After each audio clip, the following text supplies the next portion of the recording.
Good morning, good afternoon, and good evening to whichever time zone that you're in. My name is Pastor William Campbell III, and this is Emmanuel Ministries. And my wife, Pastor Solandra Campbell, she's sitting right here with us. Hi, everyone. And we love you. God bless all of y'all. And this is the Emmanuel Ministries Daily Psalms 1 through 150 Spiritual Warfare. And I'm just going to do the reading of the chapters 11 through 15, and I'm going to just give a brief overview of what the chapter means after each chapter when I get finished reading it out. So, without any further ado, I'm going to start with Psalms chapter 11. In the Lord put I my trust. How, say ye to my soul, flee as a bird to your mountain? For lo, the wicked bend their bow. They make ready their arrow upon the string, that they may privately shoot at the upright in heart. If the foundations be destroyed, what can the righteous do? The Lord is in his holy temple. The Lord's throne is in heaven. His eyes behold, his eyelids try the children of men. The Lord trieth the righteous, but the wicked and him that loveth violence his soul hateth. Upon the wicked he shall rain snares, fire, and brimstones, and an horrible tempest. This shall be the portion of their cup. For the righteous Lord loveth righteousness, his content doth behold the upright. Now, with chapter 11, um, a lot of us that are saved, we got the whole gist of it. It was pretty direct and straight to the point. And for those that are not saved and not believers, you know, some of the stuff is, directly straight to the point. Um, you see, verse 6 in Psalms 11 is pretty direct to the point when it describes about what happens to the wicked. The Lord describes. It says, upon the wicked he shall rain snares, fire, and brimstones, and an horrible tempest. This shall be the portion of their cup. Now, I really wouldn't want that to be a portion of my cup when I wake up and I go about my day. Fire and snares and brimstones. So, that right there is just basically a warning. Be righteous. It's not too hard to be righteous. I mean, a lot of people, they say it's hard being righteous, but when you look at so much of the terrible things that can happen to you when you're wicked, to me, it's pretty easy being righteous. But that's what this chapter basically explains is what happens when you're wicked and what's basically going to be the portion of your cup. So, without further ado, let's go to Psalms 12. Psalms 12. Help, Lord, for the godly man ceaseth, for the faithful fail from among the children of men. They speak vanity, every one of them with his neighbor. With flattering lips and with a double heart do they speak. The Lord shall cut off all flattering lips and the tongue that speaketh proud things. Who have said, which with our tongue will we prevail? Our lips are our own. Who is Lord over us? For the oppression of the poor, for the sighing of the needy, now will I arise, saith the Lord. I will set him in safety from him that puffeth at him. The words of the Lord are pure words, as silver tried in a furnace of earth, purified 7 times. Thou shalt keep them, O Lord, thou shalt preserve them from this generation forever. The wicked walk on every side when the vilest of men are exalted. Now in Psalms 12, this is kind of hitting a lot of things that's happening nowadays, especially with verse 1 when it says the godly man seeketh. Now, the godly man is starting to cease from around all of us. The faithful are failing continuously every day. The more the world changes, the more of us lose faith. I mean, even those that are saved losing faith, giving up on their dreams. You see, God inputs nothing but righteousness in us. And so when you lose faith, when you give up on things, you're basically giving up on God. You're basically giving up on Jesus. You're basically giving up on the Holy Spirit. And the thing is that the Holy Spirit and Jesus Christ and God never give up on us. They never fail us. They never just leave us. But we constantly, every single day, fail them. We leave God and Jesus Christ and the Holy Spirit, and we go and do our own thing. What if God and Jesus Christ and the Holy Spirit did the same thing that we do to them? What if they did that to us? And you see, the thing is that a lot of people look at how terrible massive deaths are, how terrible massacres are, how different people, different people from different places are getting killed, and then they think about how terrible, it is for a natural disaster to kill a whole lot of people, or even like what happened with 9/11. But the thing is that if God did the same thing that a lot of us do to us, if God left us, do you know how many people will be dead? But billions of people would just die if God did the same thing. If He just said, "Oh yeah, you know what? I give up." Oh my God! Well, so many of us would just die, like just so quickly, just die, because the enemy, the devil, they just waiting right there. Only thing that's in between the enemy and us is God. So that means if God just does what we do, just give up, say, "Oh man, I can't." Yeah, never mind. Please, everybody should think about that. Really, just think deeply about that. The next time they're in a trying situation and things get hard, and instead of calling on God, they just give up. Before you just turn around to give up, call on the Lord and pray. And don't pray just one time and then give up. Pray without ceasing. Pray until something happens, until something gets moved. That's basically like this chapter is saying that the Lord's words are pure. Like He's not gonna say anything and not do it. But we do. We say things and not do it quickly. I mean, we'll say something and 5 minutes later it'll be time to do what we said and we don't even do it. That's what this chapter is talking about. We're created in His image. Let your words be pure that you speak. It's not about the action of what you're speaking. It's the action of doing what you said. That's what makes it pure. That's the reason why God's words, it says right here, Psalms 12, verse 6, the words of the Lord are pure words as silver tried in a furnace of earth, purified 7 times. Now that's pure. Silver purified twice and it's burned, gone. But when it comes to the Lord, it can 7 times. That's very pure. And then it goes on in the verse 7 to say, "Thou shalt keep them, O Lord, thou shalt preserve them from this generation forever." Come on. It's the action. And then also, God says that the wicked walk on every side when the vilest men are exalted. Just something to remember. Just something to remember. Now, let's go on to Psalm chapter 13.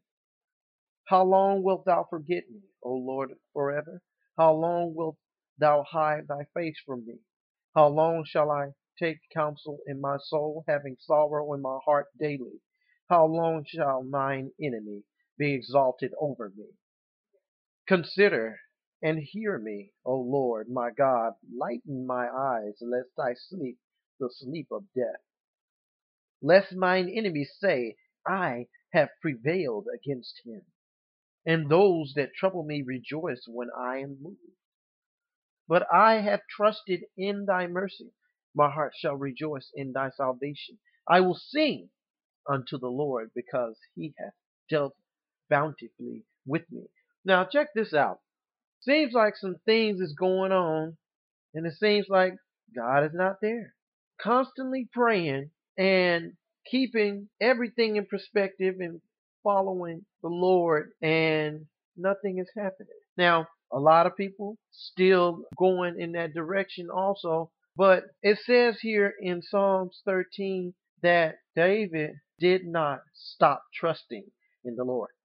He still was singing to the Lord. It says here, verse 6, I will sing unto the Lord because he hath dealt with me bountifully. Now, come on. If you know that the Lord provides for you, and then one time you get to praying and things don't happen when you want it to happen, don't give up. And don't just stop trusting in him and say, oh, that's it. Oh, man, I'm going to have to figure out me another way. Don't do that. Chapter 13 is saying, no matter what happens, just stick to it. Because the thing is that God is not going to condemn you, and God is not going to forsake you. So you know that you haven't been left. If nothing happens when you're praying and things doesn't happen when you want to, you know you haven't been forsaken because you ain't dead. You ain't, as long as you are living and you got things going for you, the Lord is still there. It's not that time, right? For that prayer to be answered, but it will be. It's always answered. Now, chapter 14. Oh, I love this. Chapter 14. I had to say that. Chapter 14. Okay. The fool hath said in his heart, there is no God. They are corrupt. They have done abominable works. There is none that doeth good. The Lord looked down from heaven upon the children of men to see if there were any that did understand and seek God. They are all gone aside. They are altogether become filthy. There is none that doeth good, no, not one. Have all the workers of iniquity no knowledge, who eat up my people as they eat bread, and call not upon the Lord? There were they in great fear, for God is in the generation of the righteous. Ye have shamed the counsel of the poor, because the Lord is his refuge. Oh, that the salvation of Israel come out of Zion. When the Lord bringeth back the captivity of his people, Jacob shall rejoice and Israel shall be glad. Now, 14, straight to the point. It's a lot of fools out there. I'm not afraid to say it. Whole lot of fools out there. You think that there is no God? Oh man, you know how many people I talk to when they say, "Oh, there ain't no God"? I just said, "Okay, you're a fool. I really can't talk to you. There's nothing else I can say. You can't convince someone to tell you can't convince them that there's no God. God got to come to them Himself.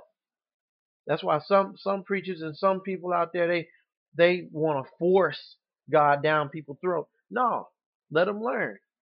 God will show he'll teach you. He'll show up and teach you that He exists. He will, because some trying time situations come. I know there's a lot of people out there that oh man, they said all the day up and down the street, said all that there ain't no God, there ain't no God, and then they got in a situation and called on Him. God, please save me, and they got saved. Definitely.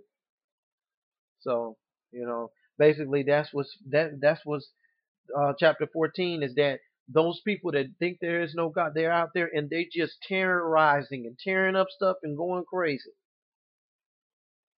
But then it says here at the bottom at verse 7, the last verse, that the salvation will come from Zion. That's Jesus. And then it says, that the Lord will bring back the captivity of his people. You remember that when Jesus Christ got crucified, he took the captivity with him. So of course, he's going to bring it back. And it's going to wrap up all of them wicked people. And of course, it says Jacob shall rejoice, because that's Israel. That's how it goes. So without further ado, of course. Chapter 15. Lord, who shall abide in thy tabernacle? Who shall dwell in thy holy hill? He that walketh uprightly and worketh righteousness, and speaketh the truth in his heart. He that backbiteth not with his tongue, nor doeth evil to his neighbor, nor taketh up a reproach against his neighbor, in whose eyes a vile person is condemned, but he honoreth them that fear the Lord. He that sweareth to his own hurt, and changeth not. He that putteth not out his money to usury, nor take reward against the innocent. He that doeth these things shall never be moved. Did you hear all of that in Psalms 15? Well, if you didn't, you're hearing this recording, you can just play it back. Because the thing is that you want to abide in the Lord's tabernacle. You want to dwell there. So you are taken care of. If not, then the thing is, those things will end up happening only if you do. So, the thing is, continue to focus on being righteous. Continue to read these words. Even though I'm here speaking them, continue to read them. And of course, you will get the gist of how to be righteous. Because it will come to you. It will come to you. Being righteous. If you read what is going on, especially in Psalms is a powerful, powerful, powerful book. But then I like in verse 5 how it says not to put your money to usury. You get blessed with money. It is just a tool to connect God to you here on earth. That's all money is. It is not all of that. Money is not all of that. It is a tool. And then of course, the world, hey, it's money is the root of all evil. But money still is a tool, and it's only for you to be used. It's only to be used the correct way. That's why it says right here. Let's see where we at. It says right here about money. God delights in my prosperity. He gives me the power to give wealth that he may establish his covenant upon the earth. Look that up. Deuteronomy 8:18, 11, chapter 11, verse 12. Deuteronomy chapter 8:18. Deuteronomy chapter 8, verse 18, and Deuteronomy 11, chapter 11, verse 12. And describes about how money is just to establish, that's to establish his covenant here on earth, because he's blessing you with the money so you can do the right thing with the money, not to put it to usury, just blow it away, just throw it all over the place like it ain't nothing. It's a gift from God. So that right there was Psalms chapters 11 through 15. And I am Pastor William Campbell III, and this is Emmanuel Ministries, and my lovely, beautiful wife, Pastor Solandra Campbell, right here. Bye, everybody.